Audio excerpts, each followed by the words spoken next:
साथियों नमस्कार। दोस्तों CSIR UGC नेट का पेपर अब साथियों 1 महीने से भी कम का टाइम रह गया है। तो साथियों मेरी कोशिश है कि आज जो मैं सेक्शन लाया हूँ इसमें modern algebra, linear algebra, real analysis और साथियों PDE का सेक्शन रहेगा। तो आप देखेंगे इसमें कि मिनिमम 25 प्लस रिजल्ट्स रहेगा और साथियों प्रोबेबली कुछ क्वेश्चन भी मैं लेके आया हूँ। तो साथियों आराम से दोस्तों ठंडे दिमाग से आप लोग इसको ज़रूर अच्छे से मेहनत करके करें। साथियों देखिए अभी 2:45 बजने वाला है रात के, फिर भी मैं चाहता हूं कि आप बहुत अच्छा करें। साथियों चलिए साथियों बिना टाइम गवाए हम लोग इम्पॉर्टेंट रिजल्ट्स की बात करेंगे और उसके बेस पे जो प्रीवियस ईयर का जो ट्रेंड है उसकी बातें करेंगे। तो पहला साथियों हमारा रियल एनालिसिस है। रियल एनालिसिस में पहले हम लोग लेके चलते हैं one of the important topic sequence and series. साथियों यहाँ से हमेशा ही 2 क्वेश्चन तो आता ही आता है, हमेशा ही फिक्स रहता है। ठीक है, पार्ट बी में भी आपको 2 मिलेगा और पार्ट सी में भी मिलेगा। ठीक है, तो आप देख लें 6 मार्क्स साथियों और 4 और यहाँ से साथियों रख लीजिए कि ये दोनों मिला के अराउंड साथियों 15 नंबर का आपका क्वेश्चन यहाँ से बन जाता है। ठीक है, तो पहला स्टार्ट करते हैं साथियों। रिजल्ट नंबर ऑफ फर्स्ट है, इसको साथियों हम लोग पी टेस्ट भी बोलते हैं। ठीक है ना, तो इसको ज़रूर याद रखें कि ये कन्वर्ज करेगा इफ़ एंड ओनली कन्वर्ज मतलब इसका वैल्यू फाइनाइट होगा कब, जब p is strictly greater than 1। इसको ज़रूर याद रखा जाए। और रिजल्ट नंबर 2 है साथियों इसका नेगेशन, ये कन्वर्ज नहीं करेगा मतलब डाइवर्ज होगा if and only p is strictly less और इक्वल टू 1। ठीक है ना, स्ट्रिक्ट इनइक्वालिटीज रहेगा साथियों तो हमेशा ही कन्वर्ज करेगा और इस कंडीशन में हमेशा ही डाइवर्ज करता है। तो इसको ज़रूर याद रखिएगा। बहुत सारा क्वेश्चन स्ट्रेट फॉरवर्ड दिया जाता है, तो आपने देखा होगा कई बार ऐसा क्वेश्चन आया है, आपको पूछ देता है कि बताइए कि कन्वर्ज कर रहा है कि डाइवर्ज कर रहा है। तो साथियों 1 प्लस इसका हाफ लेके चेक कर लीजिए, 3/2 that is greater than 1, that's why this converges, है ना। इस टाइप का क्वेश्चन आपको डेफिनेटली देखने को मिलता है और हमेशा ही साथियों ऐसा क्वेश्चन रहता ही है। ठीक है, तो now come to the result number 3। Result number 3 में साथियों एक चीज़ काफ़ी ज़्यादा अच्छे से आप लोगों को याद रखना है कि अगर हमारे पास कोई सीक्वेंस है जो इस टाइप का है, ठीक है ना, और क्या हमको बेसिकली देखना है इसके बारे में साथियों, ये देखें कि सबसे पहले जो ये सीक्वेंस है इसका जब हम लिमिट ऑपरेट करेंगे that must be non zero. पहला टर्म्स ये होना चाहिए। ठीक है ना, अगर नॉन जीरो होता है तो साथियों ये जो सीक्वेंस है कन्वर्जेंट या डाइवर्जेंट टुगेदर होगा। टुगेदर का क्या मतलब है कि दोनों या तो कन्वर्ज करेगा या डाइवर्ज करेगा। ठीक है ना, लेकिन डिपेंड किस पे करेगा, इस पे। ठीक है ना, सो इफ़ bn साथियों अगर ये हमारा अगर कन्वर्ज कर जाए तो याद रखना है कि ये भी हमारा कन्वर्ज कर जाएगा। ठीक है ना, और ये साथियों अगर कन्वर्ज नहीं करता है तो ये भी याद रखना है कि ये भी कन्वर्ज नहीं करेगा। ठीक है, तो इसलिए ये इम्पोर्टेंट है। कभी कभी क्या होता है आपको सिंगल सीक्वेंस मिलेगा साथियों पार्शियल सम, उससे आपको bn एलिमिनेट करना होता है। ठीक है, तो इस चीज़ को ज़रूर याद रखिएगा जहाँ पे हम लोग रेशियो टेस्ट वगैरह यूज करते हैं। ठीक है, तो इसके लिए मेन चीज़ है कि ये नॉन जीरो हो जाए। तो कन्वर्जेंसी और डाइवर्जेंसी किस पे डिपेंड करेगा साथियों, इस पे। रिजल्ट नंबर 4 की बातें करते हैं साथियों। यहाँ तक तो मुझे उम्मीद है कि आप बहुत ही अच्छा कर पाएंगे और ज़्यादा प्रॉब्लम क्रिएट नहीं होगा। आप लोगों ने एक और रिजल्ट लर्न किया होगा इस टाइप का साथियों, है ना। और हम लोग यहाँ देखते हैं कि bn साथियों अगर हमारा क्या होता है कन्वर्ज करता है तो an भी कन्वर्ज करता है। ठीक है, और हम लोग देखते हैं कि an साथियों कन्वर्ज नहीं करता है तो bn भी कन्वर्ज नहीं करता है। ठीक है, बिल्कुल बेसिक बातों को भूलना नहीं है। रिजल्ट नंबर 5 पे आते हैं साथियों, थोड़ा अच्छा सा। और साथियों यहाँ से जो आया है आप लोगों ने ऑलरेडी लर्न कर रखा है कि 1/r इक्वल्स टू क्या होता है, limit n tending to infinity an + 1/an। ठीक है, ये आपने साथियों लर्न करा है। इससे आपको रेडियस ऑफ कन्वर्जेंसी मिलता है। और जो आप लोगों ने लर्न करा होगा सूप एन, है ना, लिम लगा के साथियों लिम इस पर चढ़ा दीजिएगा 1/n। ठीक है, इससे हम लोग रेडियस ऑफ कन्वर्जेंसी फाइंड आउट करते हैं। चलिए ये तो सिंपल सी बात है, आप लोग रेडियस ऑफ कन्वर्जेंसी इजी से निकाल लेते हैं। प्रॉब्लम कहाँ होता है कि मान लिया जाए साथियों एक आपका पावर सीरीज ये दे दिया और इसका रेडियस ऑफ कन्वर्जेंसी R1 है, और ये साथियों एक दूसरा पावर सीरीज है जिसका रेडियस ऑफ कन्वर्जेंसी R2 है ना। और ये याद रखें कि R1 and R2 are distinct. साथियों चूँकि ये कॉम्प्लेक्स में भी काम करेगा आप लोगों को, इसलिए काफ़ी ज़्यादा इम्पॉर्टेंट है और अच्छे से लर्न करें इस चीज़ को। तो बेसिक बात है यहाँ से क्या याद रखना है कि अगर साथियों इसका कोई पार्शियल सम है इस टाइप का दिया है और इसका जो रेडियस ऑफ कन्वर्जेंसी जब भी पूछा जाएगा, इसका रेडियस ऑफ कन्वर्जेंसी इस दोनों का साथियों मिनिमम होगा। क्या होगा? मिनिमम लेना है। पहले रेडियस ऑफ कन्वर्जेंसी निकाल के दोनों में हम लोगों को क्या करना है? पुट कर देना है। एक चीज़ और भी मैं यहाँ पे बहुत ही अच्छा चीज़ समझाने वाला हूँ। तो साथियों चाहे प्लस हो या माइनस हो, दोनों में ये लेना है। मोर ओवर साथियों ये वर्क करता है, लीनियर कॉम्बिनेशन में भी वर्क करता है, ठीक है। तो इसको ज़रूर याद रखें आप लोग, काफ़ी ज़्यादा इंपॉर्टेंट, स्ट्रेट फॉरवर्ड कई बार क्वेश्चन आ रखा है इस बेस पे। साथियों ये जितने भी रिजल्ट्स दिए जा रहे हैं ये साथियों ये रख लीजिए कि बिल्कुल एक तरह से क्रीम दिया जा रहा है कि आप सारे चीज़ को एक बार बहुत अच्छे से टच में आ जाए, जो इम्पोर्टेंट प्रॉपर्टीज बेस्ड करके क्वेश्चन आता है। और साथियों अगर ये प्रोडक्ट के रूप में रहेगा यहाँ पे, तो यहाँ पे हम लोग एग्जैक्ट रेडियस ऑफ कन्वर्जेंसी की बातें नहीं करते हैं, इसका रेडियस ऑफ कन्वर्जेंसी की बातें साथियों, लेकिन हम लोग कंपेयर कर पाते हैं। कंपेयर क्या पर कर पाते हैं? इसका जो रेडियस ऑफ कन्वर्जेंसी होगा साथियों, इस दोनों के रेडियस ऑफ कन्वर्जेंसी का जो प्रोडक्ट आएगा साथियों, उससे हमेशा या तो बड़ा होगा या बराबर होगा, ठीक है। और रिजल्ट नंबर 10 है साथियों, अगर ये प्रोडक्ट के रूप में रह जाए, ये तो प्रोडक्ट का आपने देख लिया, डिवीजन के रूप में होगा, तो साथियों रेडियस ऑफ कन्वर्जेंसी इसका क्या होगा साथियों, ये हमेशा ना ऐसे लेस और इक्वल टू, जैसे इसमें लिखा है प्रोडक्ट के रूप में, तो ऐसे इसको डिवीजन के रूप में आप लोग लिख दीजिएगा, ठीक है ना। तो ये साथियों यहाँ से देखते जाइए कि ये रियल एनालिसिस में जो ये चीज़ हम हमेशा ही याद रखिएगा, limit n tending to infinity n to the power 1/1 का value 1/1 n to the power 1/n का वैल्यू हमेशा ही 1 होता है साथियों। ये बहुत ही ज़्यादा हेल्प करेगा, कोई बड़ा चीज़ नहीं है, आप इसको वायलेट करके लॉग लेके भी आप लोग बना सकते हैं, तो ईजी से आ जाएगा, ज़्यादा प्रॉब्लम वाली बात नहीं है, ठीक है ना। तो इसको ज़रूर याद रखिएगा। एक चीज़ क्या याद रखना है साथियों कि मान लिया जाए आपका ना रेडियस ऑफ कन्वर्जेंसी जो है R वो 0 आ गया, ठीक है ना। क्या आ गया साथियों? 0। तो इस चीज़ को याद रखिएगा। कई बार एक क्वेश्चन पूछा है कि बताएं इंटरवल ऑफ कन्वर्जेंसी क्या होगा, तो साथियों इसके टर्म में हमेशा याद रखना है इंटरवल ऑफ कन्वर्जेंसी हमेशा क्या होगा साथियों? 0। कब?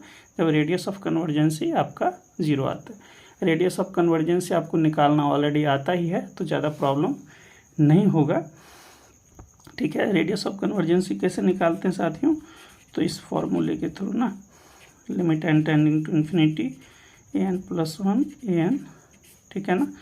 और ये क्या साथियों, इसका लिमिट एग्जिस्ट करना चाहिए ना, लिमिट डज एग्जिस्ट नहीं करेगा तो कोई प्रॉब्लम ही नहीं है ना, तब तो अलग टाइप से हम लोग वर्क करेंगे। और साथियों एक चीज़ ये भी याद रखिएगा जिसको हम लीम सूप भी लगाते हैं 1/n, है ना, इस चीज़ को ज़रूर याद रखिएगा, ठीक है। तो रिजल्ट नंबर 13 पे देखिए, 0 के टर्म पे तो हमेशा ही याद रखा जाना चाहिए, बहुत ही ज़्यादा इंपॉर्टेंट है साथियों। और एक चीज़ और याद रखिएगा, अगर रेडियस ऑफ कन्वर्जेंसी अगर साथियों आपको इन्फिनिटी आ जाता है, ठीक है ना, तो याद रखिएगा इसके टर्म में कि इंटरवल ऑफ कन्वर्जेंसी जो होगा साथियों एंटायर रियल नंबर होगा। एंटायर रियल नंबर का क्या मतलब है? -∞ टू +∞, ठीक है ना। तो ये रियली में ही बहुत ही ज़्यादा हेल्प करेगा साथियों, इसलिए मैं इसको चाहता हूँ कि बहुत अच्छे से समझ में आ जाए आप लोगों को। तो ये साथियों ये मैंने आपको सीक्वेंस का कुछ क्राइटेरिया बताया, इसको ज़रूर याद रखिएगा, ये वाला, ठीक है।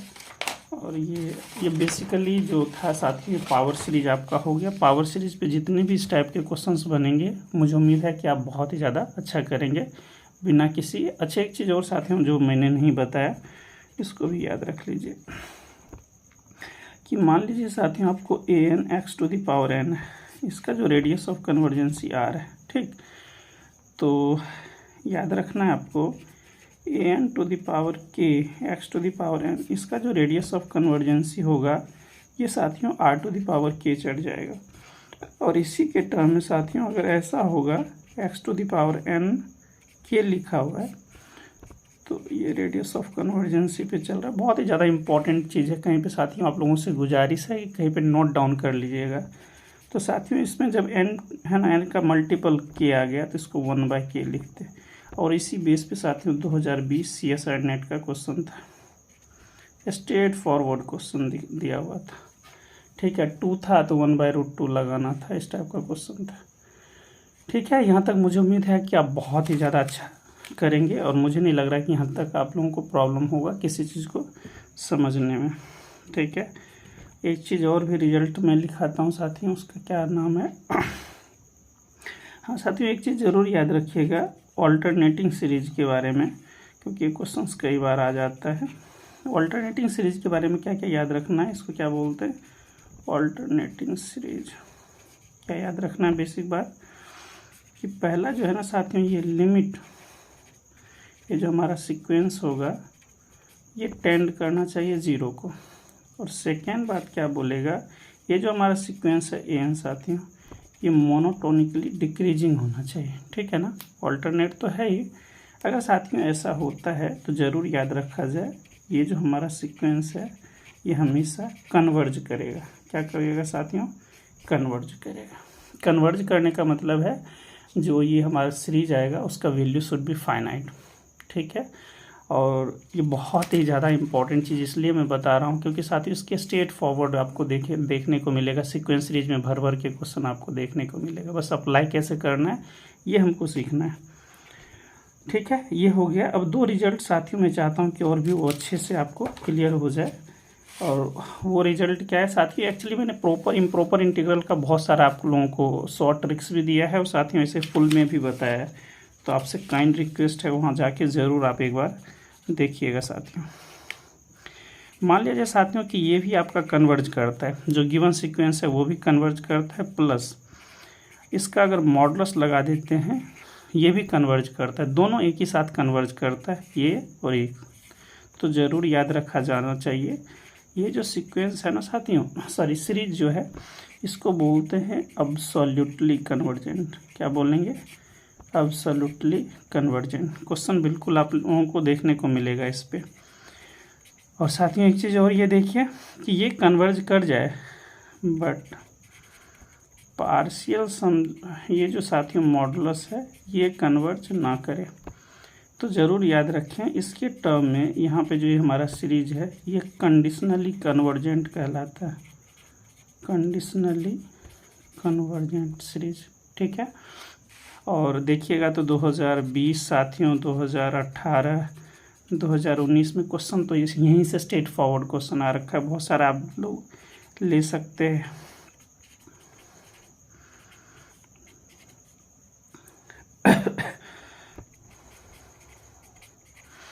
अब देखिए यहाँ पे अगर थोड़ा सा देखने का मन है तो बाय पी टेस्ट तो ये कन्वर्ज नहीं करा, बाय पी टेस्ट ये पास है। साथियों ऑल्टरनेटिंग सीरीज के थ्रू ये कन्वर्ज करा, लेकिन इसका जब मॉड लगाएंगे साथियों तो क्या हो जाएगा, सिर्फ 1/n। तो ऐसे तो कन्वर्ज कर रहा है लेकिन मॉड लगाने के बाद इसका जब मॉड करते हैं तो ये कन्वर्ज नहीं कर रहा है। इसका मतलब है ये क्या हुआ, कंडीशनली कन्वर्जेंट, है ना। तो साथियों इसी टाइप से आप लोगों को क्वेश्चन भी एराइज किया जाता है। अगर मान लिया जाए साथियों ये रहता तो इसको कुछ फ़र्क ही नहीं पड़ता, है ना। तो ये अब्सोल्युटली कन्वर्जेंट हो जाता है, चाहे मॉड लगे या ना लगे। मॉड लगेगा तब भी होगा, नहीं मॉड लगेगा तब भी होगा साथियों। बहुत सारा क्वेश्चन आप लोगों को देखने को मिलता है, इस टाइप का क्वेश्चन आपको दे दिया जाता है। ठीक है ना, ऐसा रह जाएगा। कुछ और भी ड्रामा करेगा, यहाँ पे आप लोगों को कुछ बोल देगा n√n है, बताइए क्या होगा, इस टाइप का क्वेश्चन आ सकता है और आता ही है साथियों। ठीक है, तो ये 19 हो गया। एक और इसमें मेरी कोशिश है कि एक और रिजल्ट्स याद रखें सीक्वेंस सीरीज में और भी कुछ। अच्छा साथियों कुछ बातें ज़रूर याद रखिएगा, जैसे ये आपको याद होगा कि algebraic mean is always greater equals to geometric mean is greater equals to harmonic mean. कई बार क्वेश्चन इस पर स्ट्रेट फॉरवर्ड इसका यूज करके बनाते हैं, तो इसलिए मैं चाहता हूँ कि इस चीज़ को याद रखें आप लोग। ठीक है, ये मैं बताना चाहता था। ज्योमेट्रिक सीरीज जैसे आप लोगों को याद होगा, a plus A R plus A R square plus dot dot plus A R to the power n-1, है ना। इसका समेशन जो होता है साथियों, ये तो ऐसा होता है कब, जब r स्ट्रिक्टली ग्रेटर देन 1 हो।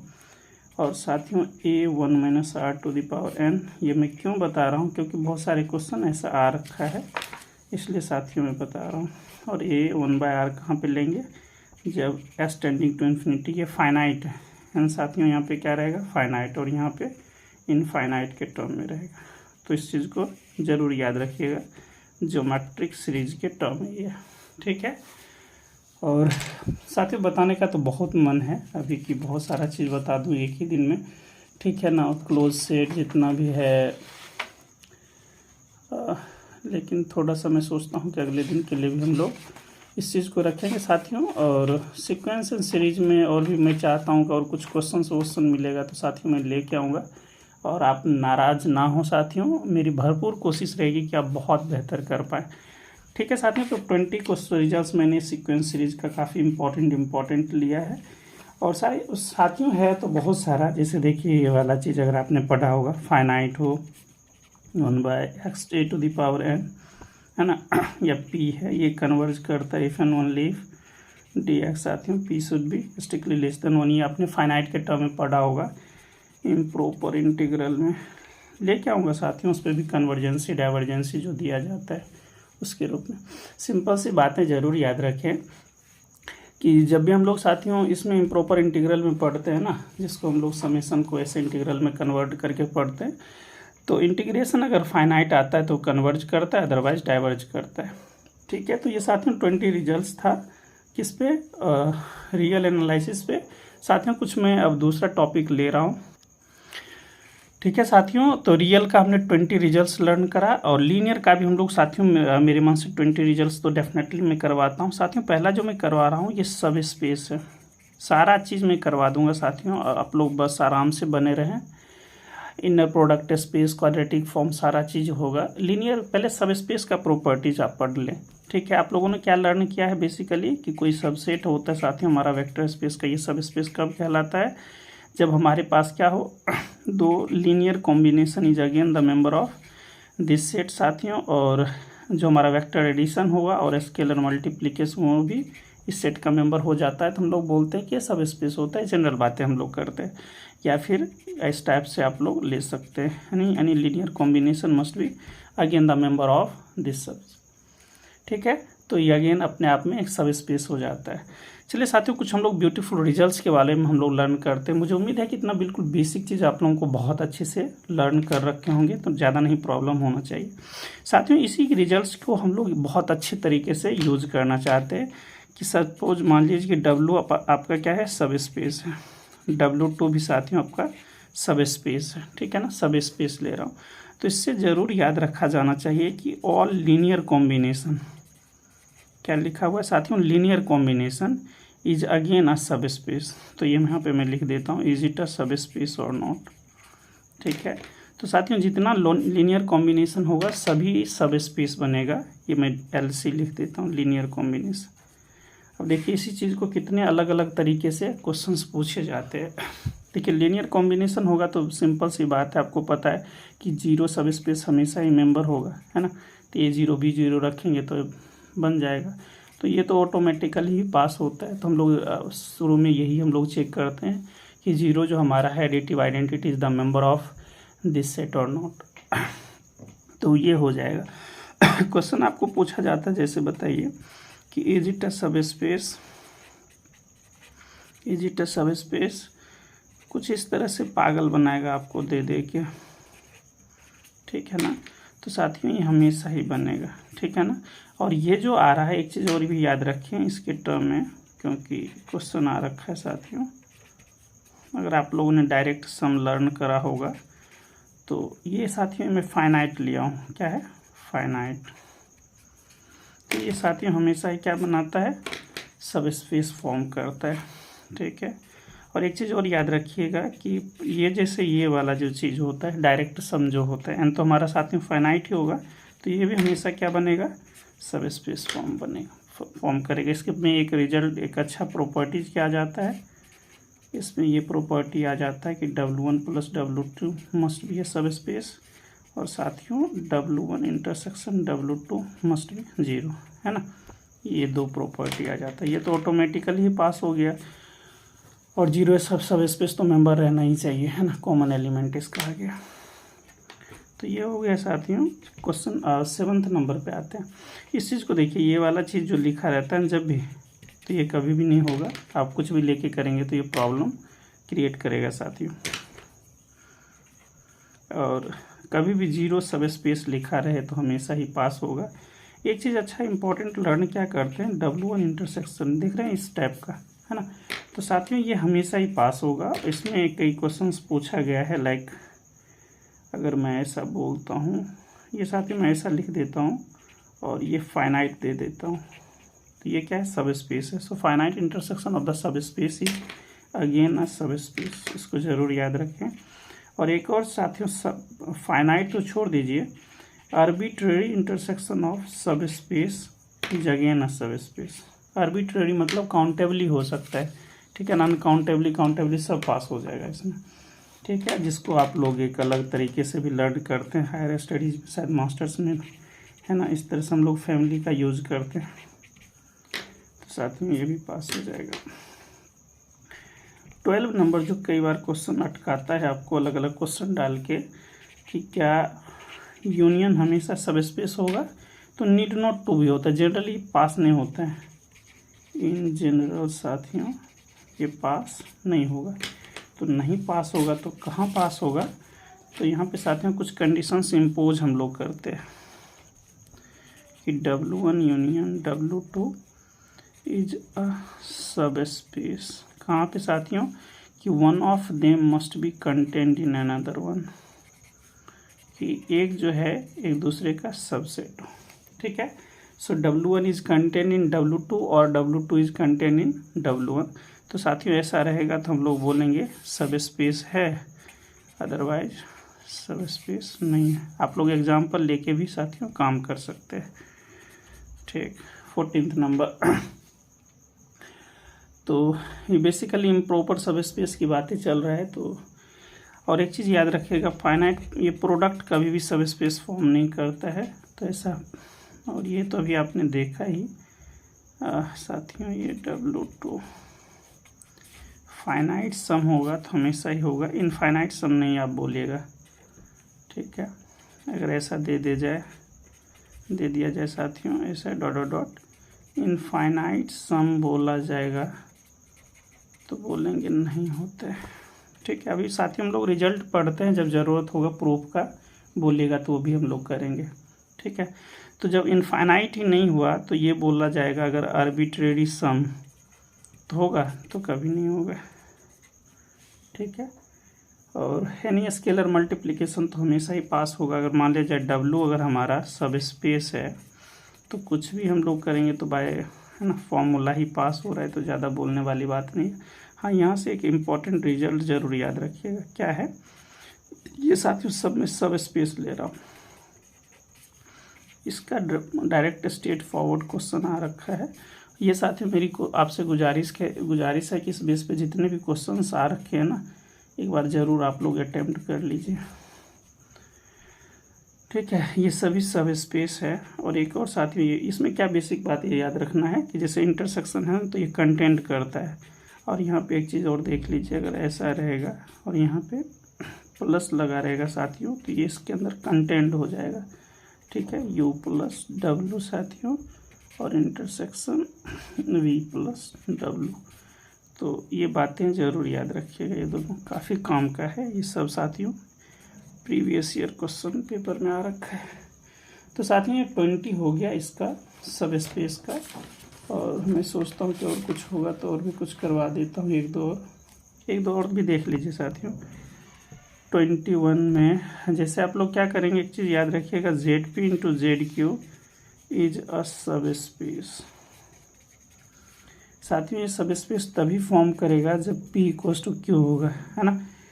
तो जनरली आप लोग जैसे Z2 over Z3 never form a सब space, Z3 over Z2 never form a सब स्पेस, इस टाइप का मैंने बहुत सारा क्वेश्चंस भी आप लोगों को करवाया था। और 22 याद रखना है कि dimension of V over F ये फील्ड है, साथ ही हमारा वेक्टर स्पेस है। सपोज अगर ये एन है तो ज़रूर याद रखें ये जो हमारा वेक्टर स्पेस होगा वो एन टपल का फील्ड रखेगा। मोर ओवर ये जो चीज़ इसका जो कार्डिनलिटी आएगा साथियों ये हमारा बनेगा बेसिकली दिस, ठीक है। और तो साथियों बताने का तो बहुत कुछ है कि मैं एक एक चीज़ आपको समझाते चला जाऊँ ऐसे कर करके कि साथियों जैसे ये देखिए which of the following are the subspace of R N over R this. तो इस टाइप मान लीजिए ऐसा अगर क्वेश्चन रहता है, सर्कल है ना 1 यूनिट का, तो आपको क्या दिख रहा है कि ये सिर्फ और सिर्फ आउटर सर्कमफेरेंस बन रहा है, इसके पास जीरो नहीं है। तो जब जीरो ही मेंबर नहीं है तो सब स्पेस कैसे फॉर्म करेगा। लेस और इक्वल्स टू में एक चीज़ सावधानी के साथ काम कीजिएगा साथियों, उसके पास जीरो सब स्पेस तो है लेकिन लीनियर कॉम्बिनेशन पास नहीं होगा। सॉरी स्केलर मल्टीप्लिकेशन अगर मान लीजिए -2 से मल्टीप्लाई कर देंगे तो -2 बनेगा, तो ये ग्रेटर इक्वल्स टू -2 हो जाएगा, तो इसका साइन चेंज हो जाएगा, मतलब इसका मेंबर नहीं रह जाएगा, तो स्केलर मल्टीप्लिकेशन फेल हो गया। इसी टाइप से साथियों जब यही फेल हो गया तो ये भी फेल होगा, ये भी फेल होगा। और साथियों ये इस टाइप का जब भी रहेगा ना तो एक चीज़ याद रखिएगा, यही एक कंडीशन है जहाँ पे ये होल्ड करेगा, जीरो सब स्पेस, एग्जैक्टली जीरो सब स्पेस रख रहा है साथियों। सो लीनियर कॉम्बिनेशन, स्केलर मल्टीप्लिकेशन सब कुछ पास हो रहा है, इसलिए ये पास है, ये सब तो कभी भी पास नहीं होगा। और ये साथियों सारे क्वेश्चन आ रखे हैं पेपर में। एक्स इक्वल्स टू वाई देखिए। अच्छा हाँ एक चीज़ और मैं बताता हूँ, इसको एक बार आपको देखना है तो एक बार अच्छे से देख लीजिए। और साथियों मेरी कोशिश थी कि एक एक क्वेश्चन मैं समझा पाऊँ, लेकिन थोड़ा सा वही मैंने बताया कि अभी चूँकि साथियों मेरा सब इंटरव्यूज़ वगैरह चल रहा है तो इतना टाइम नहीं दे पा रहा हूँ। जैसे ये था साथियों सीक्वेंस ऑफ फंक्शन वगैरह लेके हम लोग काम करते, तो बाउंडेड है तो हमेशा ही सब स्पेस फॉर्म करेगा, क्योंकि बाउंडेड लीजिएगा साथियों पहले के टर्म में कोई भी लीनियर कॉम्बिनेशन करेंगे तो भी बाउंडेड होगा, स्केलर मल्टीप्लिकेशन भी होगा तब भी बाउंडेड होगा। मोनोटोनिकली इंक्रीजिंग में प्रॉब्लम है। मोनोटोनिकली इंक्रीजिंग मान लीजिए कोई सीक्वेंस एन है, मोनोटोनिकली इंक्रीजिंग है, लेकिन -5 से मल्टीप्लाई कर देंगे मोनोटोनिकली डिक्रीजिंग हो जाएगा, मतलब स्केलर मल्टीप्लिकेशन फेल है। सो ये दोनों कंडीशन फेल, स्ट्रिक्ट रहेगा वो भी जाएगा। मोनोटोन मतलब मोनोटोनिकली इंक्रीजिंग और डिक्रीजिंग तो सब फेल है, ठीक है ना। और ये मैं बोल रहा हूँ कि साथ में इस टाइप का क्वेश्चन आपको प्रॉब्लम कर सकता है, इसलिए थोड़ा सा ये मैं चाहता था कि एक बार आप अप्लाई कर लेते अच्छे से, क्वेश्चन को लगा के चेक कर लेते तो अच्छा रहता। तो इतना नहीं करवा पाया हूँ, सॉरी साथियों। थोड़ा सा मैं इम्पोर्टेंट करवा देता हूँ जहाँ से आप लोग फंसे नहीं, ठीक है। ये सब मैंने करवाया था कि यूनिक लिमिट हो, एटलीस्ट 1 हो, या फाइनाइटली मेनी लिमिट हो, या अनकाउंटेबली मेनी लिमिट हो, कभी भी सब स्पेस फॉर्म नहीं करेगा। कन्वर्जेंट तो है तो करेगा ही करेगा, नल स्पेस भी करेगा, ठीक है। कोई स्केलर मल्टीप्लिकेशन कन्वर्जेंट का करेंगे तो भी कन्वर्जेज है ना, तो ये रहेगा।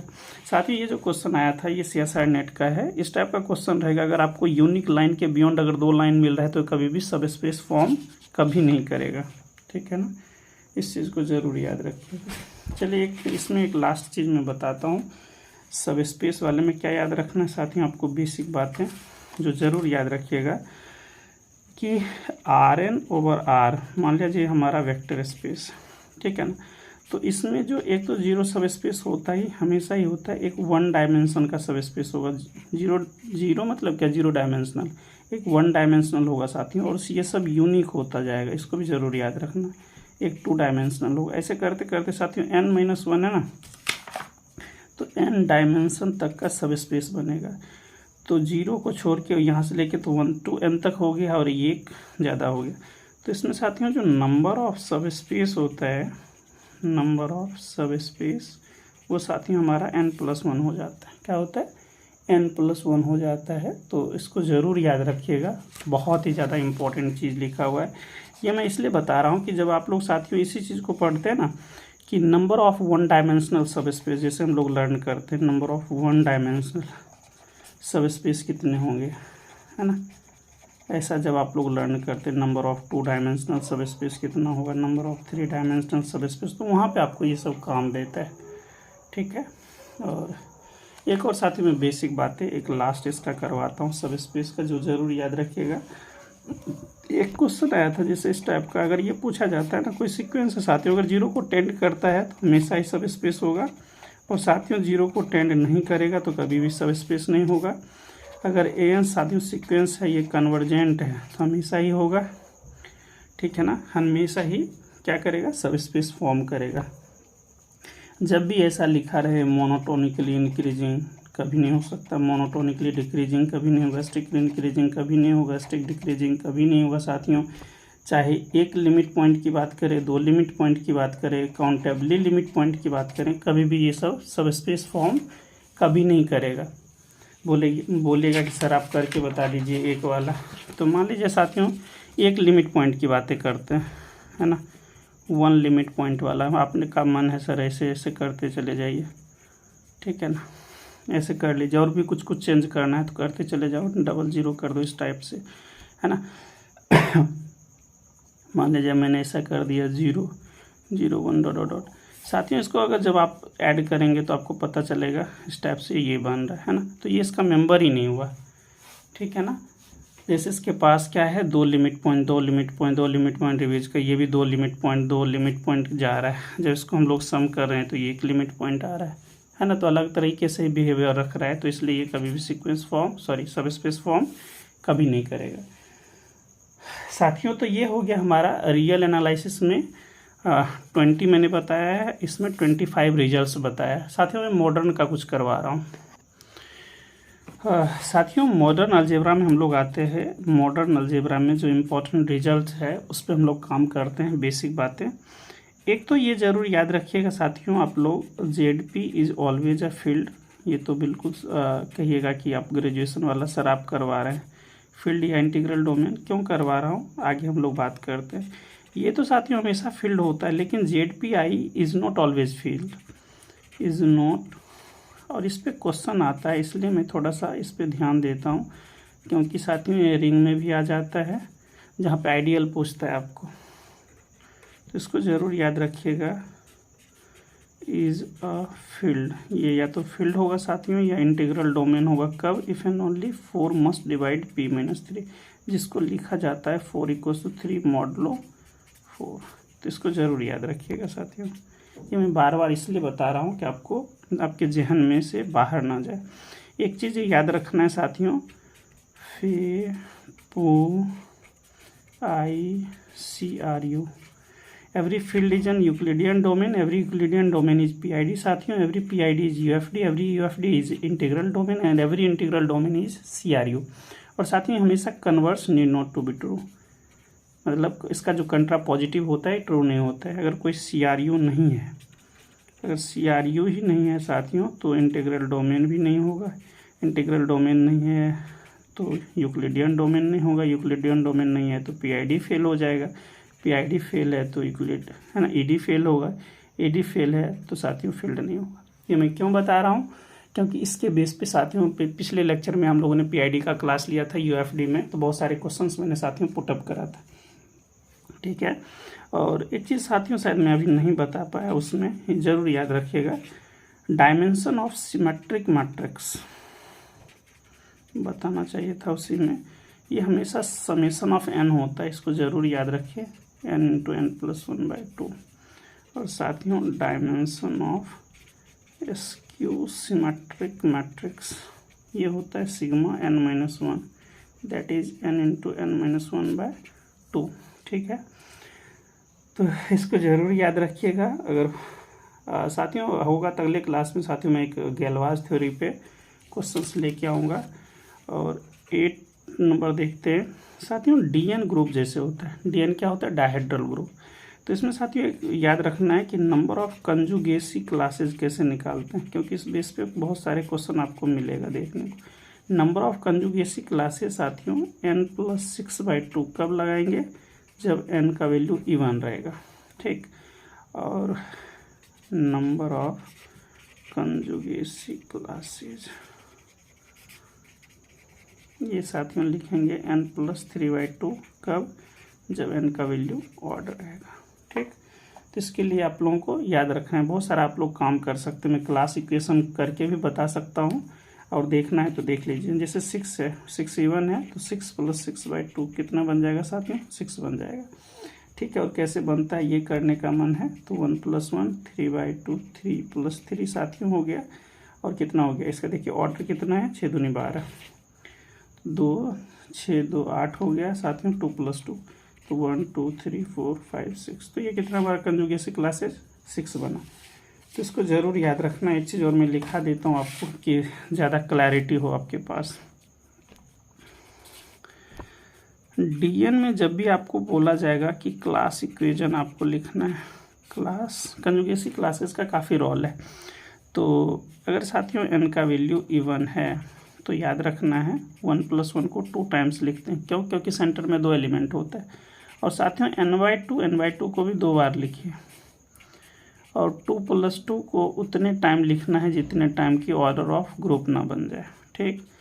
और अगर साथियों एन का वैल्यू ऑड है, ये डीएन के लिए बातें चल रहा है, तो सेंटर में एक एलिमेंट होता है, n/2 को सिंगल टाइम लिखना है, क्योंकि साथियों ऑड भी होगा तभी क्या है ना, डीएन तो हमेशा ही उसका ऑर्डर क्या होता है, ऑड होता है, सॉरी इवन होता है, तो इस तो रहेगा ही रहेगा।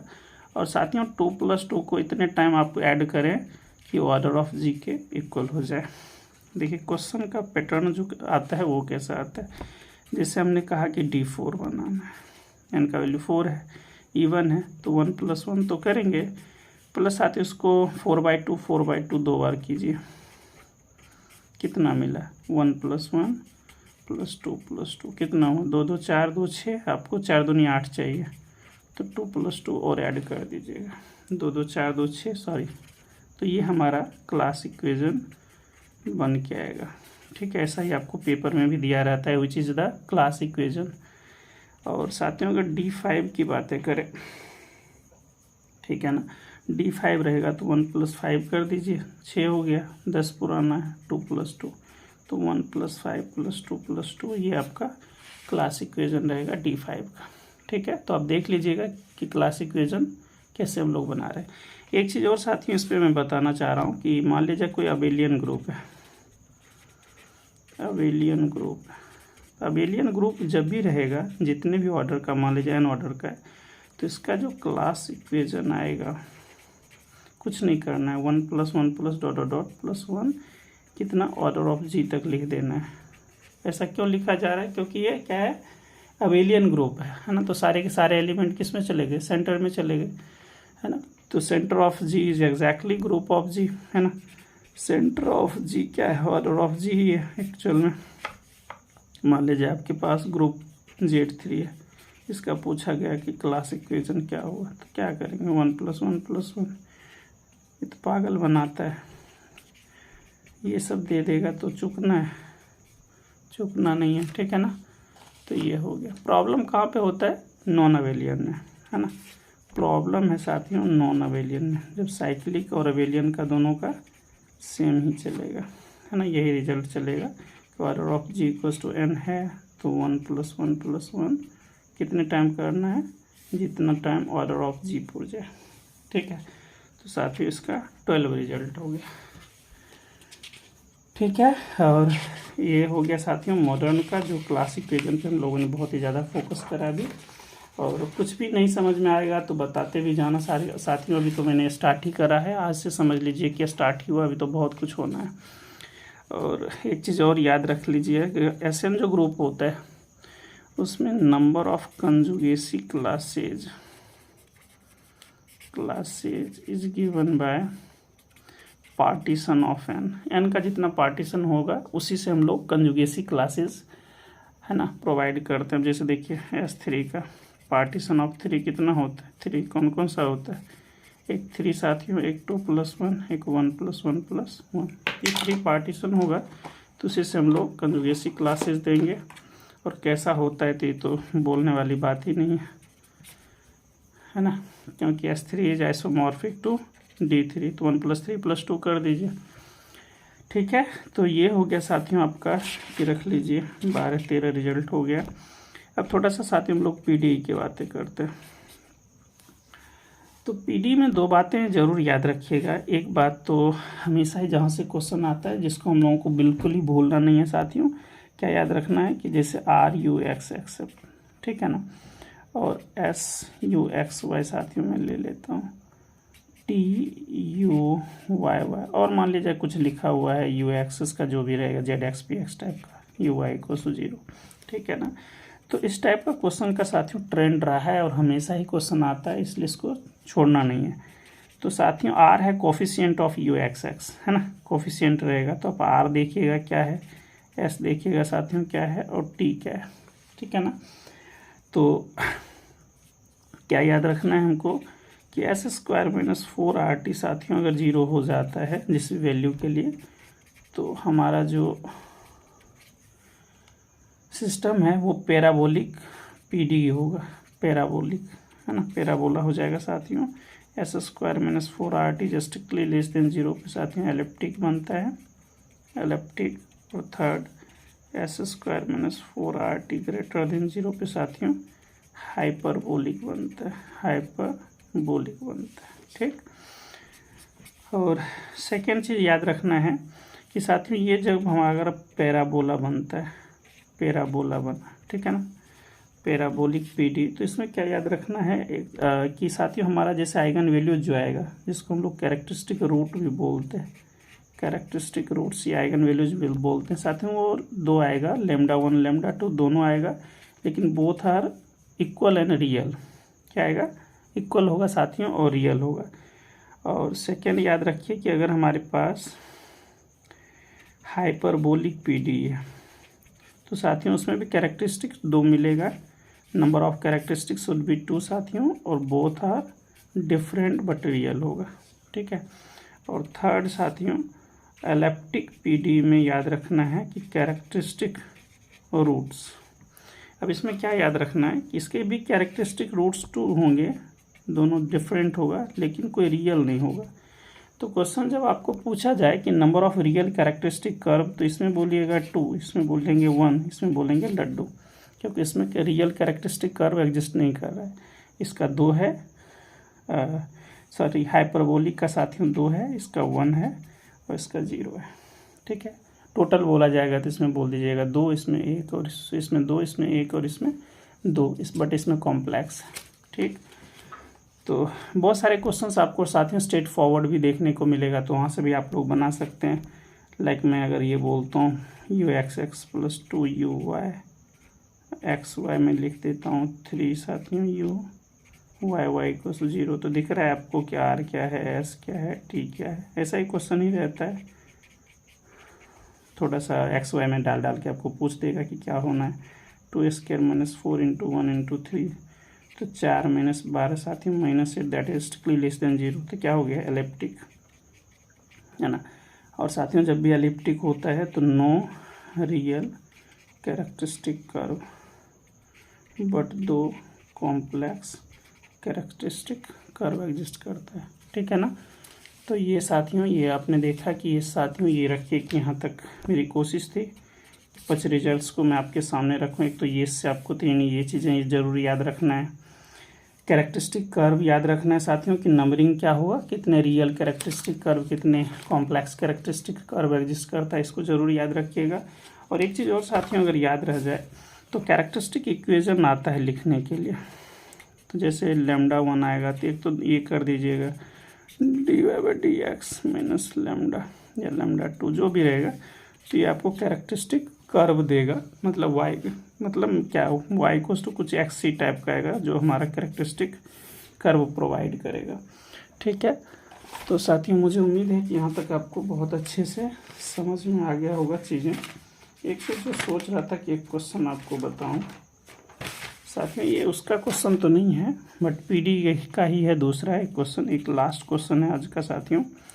नेट 2017 में एक क्वेश्चन पूछा था कि आपको जनरल सॉल्यूशन फाइंड आउट करना है x² del z by del x plus y² del z by del y equals to x plus y into Z is, आपके पास साथियों ये ऑप्शन था X Y by Z, X minus Y by Z, और second है साथियों कुछ ऐसा ही था X minus Y by Z 1 by X minus 1 by Y, third था Z equals to F 1 by X minus 1 by Y, और चौथा है साथियों Z equals to x Y और F 1 by X minus 1 by Y. ये question मैं क्यों लिया हूँ साथियों, एक्चुअली एक मेरे फ्रेंड ने पूछा था तो मैं सोचता हूँ कि इसको बता दूँ कि आपका भी क्लियर हो जाए। आराम से ठंडे दिमाग से देखते हैं साथियों। ये क्या है हमारा, है ना, लैग्रांजेस मल्टीप्लायर जो आपने पढ़ा होगा उस पे जा रहा है साथियों। तो ये उसी फॉर्मेट का है। तो देखिए इसका मल्टीपल इतना है तो हम लोग क्या लिखेंगे, d x by x square, और ये साथियों d y by y square, और डी जेड बाय साथियों ये x plus y into d, है ना। आप लोग ऐसे ही पढ़ते हैं। ये है ना। यहाँ से हमारा पी क्या है, एक्स स्क्वेयर, क्यू है साथियों वाई स्क्वेयर, और आर की जगह पे ये रखा हुआ है ना। तो आप लोग यही चीज़ लर्न करते हैं। उसको हम लोग कैसे कन्वर्ट करते हैं, इसको हम लोग डी एक्स बाय साथियों p, d y by q और डी जेड बाय आर ये लिखते हैं। तो ये लिखा गया है। चलिए यहाँ पे आराम से ठंडे दिमाग से करते हैं, सब बन जाएगा। तो साथियों d x by x square d y by y square साथियों, और d z by x plus y into z. इसको इक्वेशन फर्स्ट मान लेते हैं और काम करते हैं। पहले साथियों इस दोनों को रख दीजिए। तो यहाँ से आपको दिख रहा है कि इसका जब इंटीग्रेशन करेंगे साथियों तो क्या मिलेगा, -1 बाय एक्स -1 बाय वाई। तो साथियों यहाँ से हमको क्या करना है, बेसिकली -1 बाय एक्स हमको यहाँ से मिला -1 बाय वाई, और यहाँ से आप लोग इसका इंटीग्रेशन सी रख सकते हैं, है ना। तो यहाँ से आपको बेसिकली क्या मिल रहा है कि you can write C1 equals to y minus x by x y. इसको आप लोग ए बोल दें। Now come to the another one. Second हम लोग क्या करते हैं, ये तो हमने ये डायरेक्ट पार्ट 1 और पार्ट 2 लेके साथ ही उसका काम कर लिया। पार्ट 3 पे हम लोग लर्न करते हैं, और यहाँ से कुछ आपको कुछ ज़्यादा ही अच्छा चीज़ देखने को मिलेगा। लैग्रांजेस मल्टीप्लायर जैसे हम लोग वर्क करते साथियों इस वाले पे। तो आप लोग क्या कर सकते हैं यहाँ पे, इसमें से इसको हम लोग सब्ट्रैक्ट करते हैं। तो हम लोग क्या करेंगे, कैसे सब्ट्रैक्ट करेंगे 1 इंटू डी एक्स में कर रहा हूँ साथियों। तो यहाँ से देख लीजिए 1 into d x -1 into d y. तो ये नीचे में भी करना पड़ेगा 1 into x square -1 into y square साथियों। इसको एज इट इज रहने दीजिए, d z by x plus y into z. तो अब यहाँ से क्या मिल रहा है, can I write d x minus y साथियों a square minus b square, so a plus b into a minus B बराबर d z upon x plus y into z. तो साथियों यहाँ से आपको क्या दिख रहा है कि ये दोनों तो खत्म हो गया। तो हमारा क्या बचा, d x minus y by x minus y. इसका इंटीग्रेशन ले लीजिए दोनों साइड। तो यहाँ से हमारा बना साथियों ln x minus y equals to ln z, है ना, प्लस कुछ ln c2 लिख दीजिए। तो यहाँ से आपको बना x minus y equals to ZC2, है ना। तो इसलिए साथियों यहाँ से हम लोग लिखेंगे C2 equals to x minus y by z. तो इसको फर्स्ट मान लीजिए आप लोग, इसको साथियों b मान लें। और एक और भी क्या जा सकता है थर्ड में क्या करेंगे आप लोग, तो थर्ड में क्या करेंगे साथियों कि देखिए हमारे पास क्या ये गिवन है।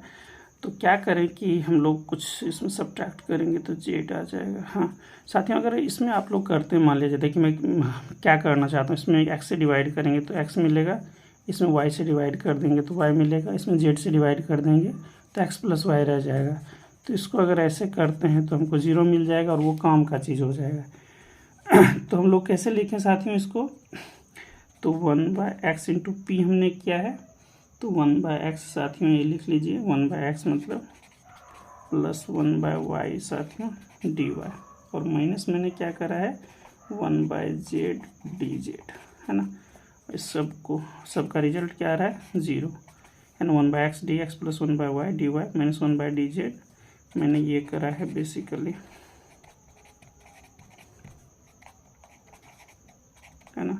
ये 0 है। अब सब पे इंटीग्रेशन चढ़ा दीजिए। तो साथ ही यहाँ से बना आपका ln x plus ln y minus ln z equals to ln c, कुछ भी लिखने जो भी मन है आपका वो लिख लीजिए साथियों। तो यहाँ से आपको बना ln x y by z equals to ln c3 में लिख देता हूँ। So this implies c3 equals to x y by z, है ना। तो क्या मिला साथियों C3 equals to x y z, तो ये और ये और ये। और देखिए इससे अपना डायरेक्ट आप आंसर निकाल सकते हैं।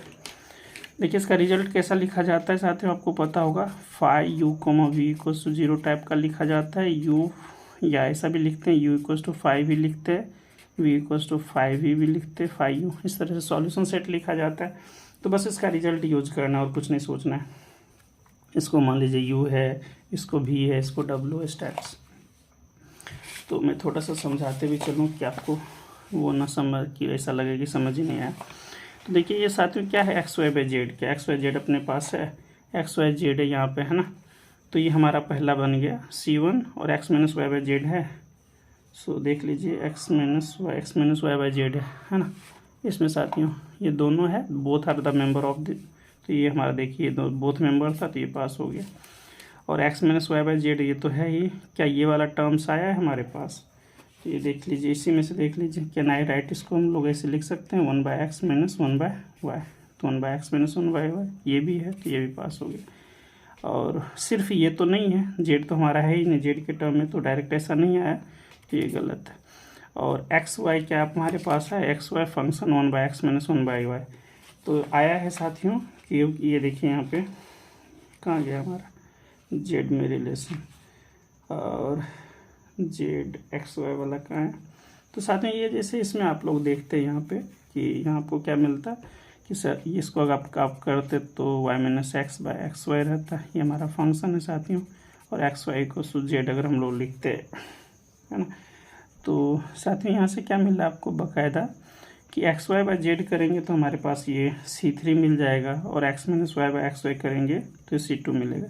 मतलब आप लोग लिख सकते हैं C3 इक्वल्स 5 C2। तो साथियों ये भी हमारा पास हो गया। तो इस तरह से आप देख रहे हैं कि ये और ये हमारा पार्ट सी का साथियों, पार्ट सी का क्वेश्चन था, ये तीनों सही हो गए। साथियों थोड़ा सा मैंने जल्दबाजी में करवा दिया है क्योंकि बहुत लेट हो रहा है साथियों, पता नहीं 3:45 बजने वाला है सुबह के, ठीक है। तो यहाँ तक साथियों मुझे उम्मीद है कि आप बहुत ही बेहतर अच्छा फील करे होंगे, और मुझे उम्मीद है कि ज़बरदस्त एक आपको एक रिवीजन का जो वो है वो मिल गया होगा। साथियों मैं कुछ क्वेश्चन आपके लिए छोड़ जाता हूँ जिसमें हम लोग नेक्स्ट क्लास में चर्चा करेंगे।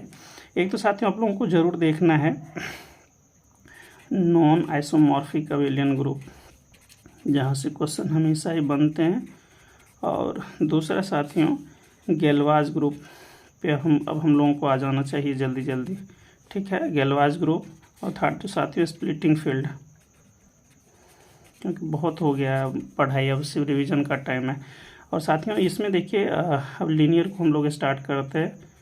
लीनियर में हम लोग बेसिक से को हट के क्वाड्रेटिक फॉर्म लर्न करना है, आईपीएस साथियों, और इनर प्रोडक्ट स्पेस। और साथियों एक और चीज़ जो हम लोग बहुत इंपॉर्टेंट उठाएंगे वो क्या रहेगा, जॉर्डन कैनोनिकल फॉर्म, ठीक है। तो ये साथियों अगर आज देखिए दिन में कितना टाइम मिलता है तो मैं कोशिश करूँगा इस पर एक बहुत ही अच्छा लेक्चर लाऊं, ठीक है। तो आज के लिए साथियों गुड नाइट, टेक केयर, और ज़बरदस्त तैयारी करें। हमारी तरफ से आप लोगों के लिए बहुत बहुत शुभकामनाएं। मिलेंगे साथियों नेक्स्ट वीडियोज़ में, तब तक के लिए गुड नाइट, और जम के मेहनत करें साथियों, और अपने दोस्तों में हो सके तो ज़रूर फॉरवर्ड कीजिए, ठीक है। बाय।